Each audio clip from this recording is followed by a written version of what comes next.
ఏమో రంజు మీద ఉంది పుంజు. ఆవు నేను రైతులకే అమ్ముతానే, నేను మీకు అమ్మ. ఏమో సాదుకుంటామని చెప్పి కోతకి ఎత్తారు మీరు. లేదు ఎంత చెప్తావు ఆవుకి? 30,000. ఏమో ఇదే ఆవు అంగట్లో నీ దగ్గర ఉంటే ₹1,00,000 అమ్ముతావు, నా దగ్గర 30,000. అవసరం లేదు పో.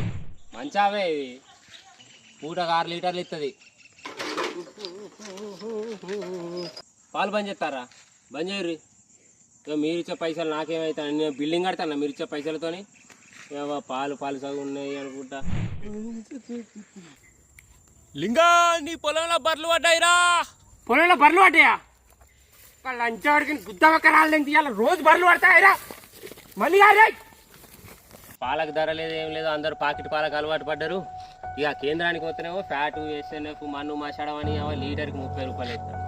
సాదుకుందామంటే సాత కాదు, అమ్ముదామంటే మనసు రాదు. నీ అమ్మాయి కథ. ఎక్కువ గడ్డి ఎత్తే ఎక్కువ పాలు ఇస్తాయి అనుకుంటే ఎక్కువ పెండ్ ఎత్తాను అవి.